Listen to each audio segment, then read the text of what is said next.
that shouldn't affect him too much. But it just shows he's a very stupid man, because there's so many instances. I mean, one of the things that he's been complaining about... magic mushrooms in California. You idiot. There's a fair amount of drugs, marijuana, magic mushrooms, cocaine. I mean, that's going to surprise people. But important to acknowledge. Prince Harry's name is dominating headlines again, and this time it's not for a charity event or a heartfelt interview. It's something darker, something the palace hoped would never reach the public.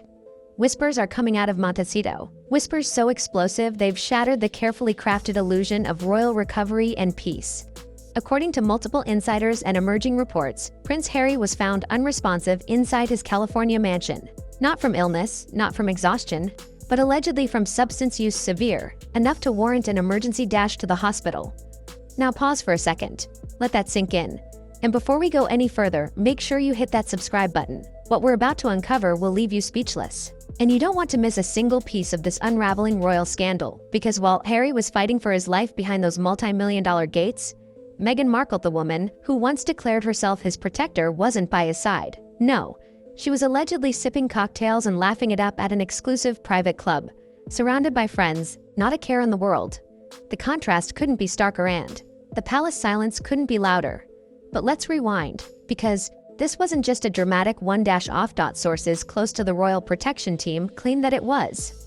David Langdown, Harry's longtime personal bodyguard and former Scotland Yard officer who found him. Langdown isn't just hired muscle. He's a decorated figure with decades of service, a man trusted by the Queen herself. He's the kind of person who doesn't overreact, doesn't jump to conclusions. So when he made the call to get Harry emergency medical attention, insiders say it was serious, life-threatening serious. This isn't the first time Harry's name has been tied to substance rumors. Far from it. Over the years, countless royal biographers and inner circle leaks have hinted at his long-standing battle with drugs, marijuana, magic mushrooms, even whispers of cocaine. But this incident, this feels different. This wasn't a youthful mistake. This was a terrifying escalation, and what makes this story even more disturbing is the reaction or lack of reaction from Meghan. According to club insiders, she was seen the very same night, smiling, relaxed, and fully immersed in her social bubble. No panic, no concern, just champagne and chatter. It's led many to ask the unthinkable. Did she know? Was she avoiding the scene on purpose? Or worse, was she crafting a calculated alibi?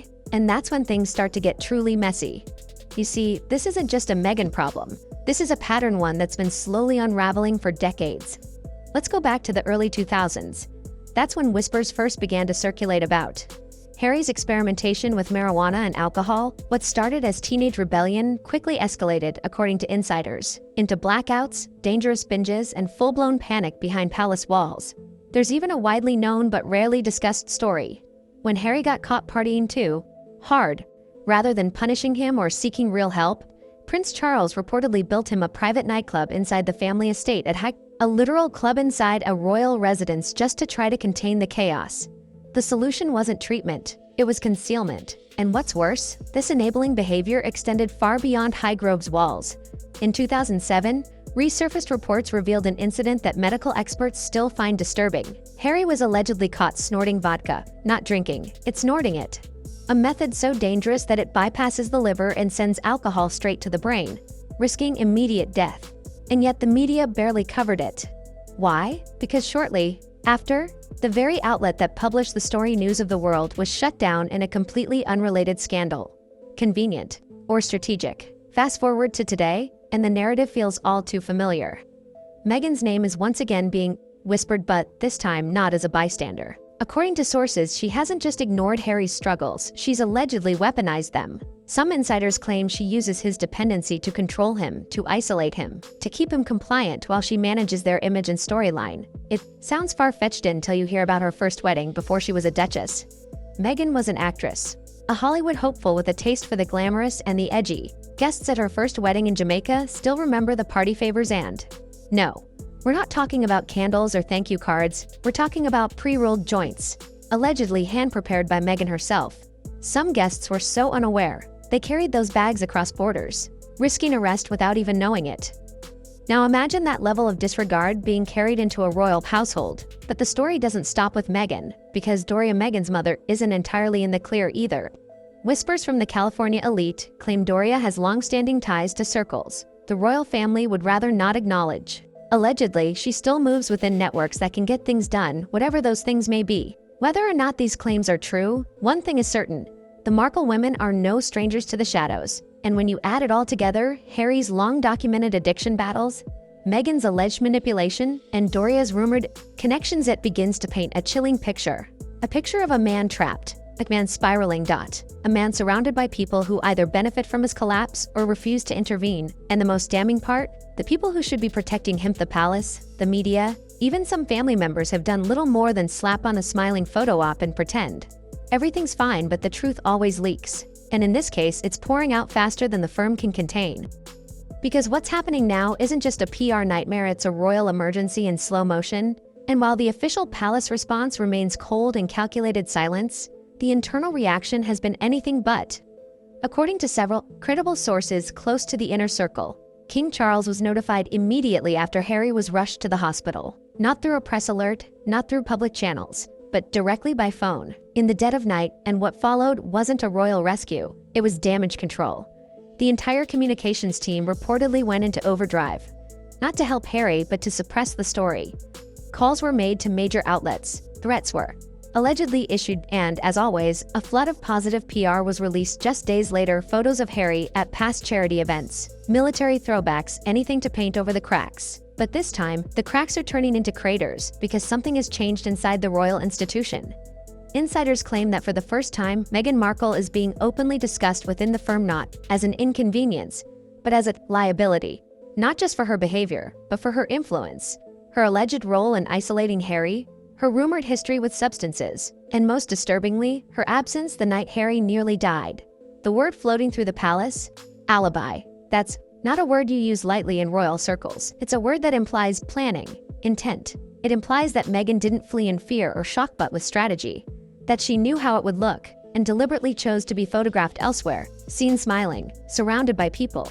That she crafted a version of the truth before the truth could catch up to her. But why would she need an alibi unless there was something to hide? And this is where things take an even darker turn. Because, according to veteran royal journalists and former staff, there's growing suspicion that Meghan didn't just enable Harry's downfall, she may have actively shaped it. Not through malice, through manipulation, by creating an environment where Harry became increasingly dependent, increasingly isolated, and increasingly unstable. Some have called it a control loop, a toxic cycle where Harry is broken down emotionally, and then soothed by the very person creating the storm. It's a classic psychological tactic, often seen in abusive relationships, and if the whispers are true, it's been happening for years behind closed doors.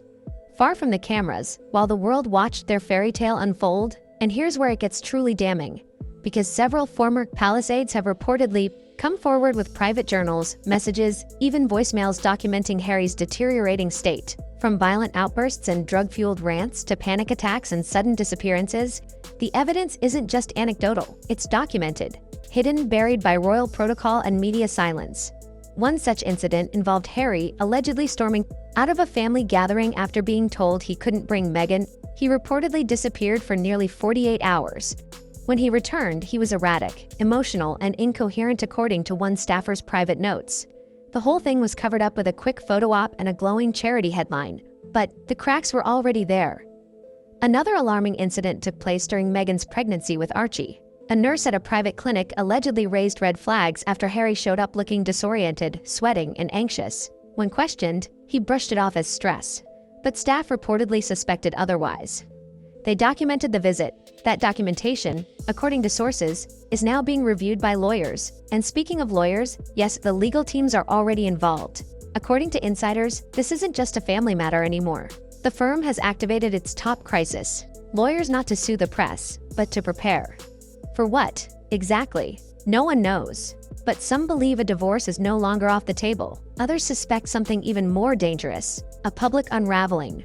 If Harry speaks out, truly speaks about what's been happening behind the scenes, the palace may face a scandal unlike anything since Diana. And that's not just speculation, because let's not forget Harry's memoir, Spare, barely scratched the surface. Yes, it revealed tension, trauma, resentment. But what if that was just the first chapter? What if what's coming next is the real story? The part no one dared put in print?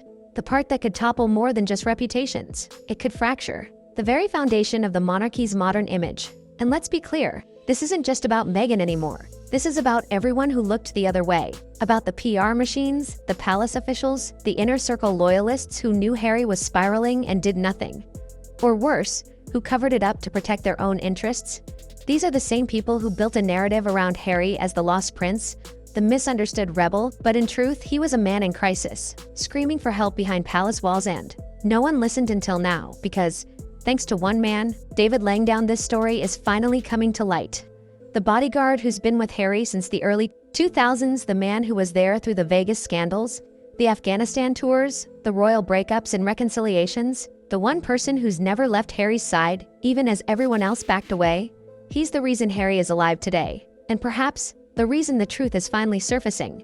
But the question now is this: what happens next? Because Harry isn't just a broken man, he's a symbol of what happens when trauma is ignored, when power protects the wrong people, when addiction is hidden behind gold-trimmed curtains, and if he decides to speakerly speak, then the world might finally understand what's been happening behind the castle gates. But to truly understand how deep this goes, you have to look at the layers, the quiet erasure of accountability that's defined Harry's entire life. Long before Montecito, long before Meghan, Harry was already spiraling, and yet every mistake was wrapped in a palace-approved excuse. Every scandal vanished behind a carefully timed charity appearance. Every breakdown rebranded as growth, and the public, most of them bought it. Because who could imagine the truth behind those glossy magazine covers and smiling photo ops? But behind closed doors, royal staff had a nickname for Harry's episodes: the Red Zone, a term used when he became volatile, incoherent, or unreachable. And these red zones, according to several former aides, were more frequent than anyone was willing to admit, often triggered by alcohol, sometimes by harder substances, always followed by silence, a shut door, a new PR campaign, and orders from the top: don't speak, don't leak.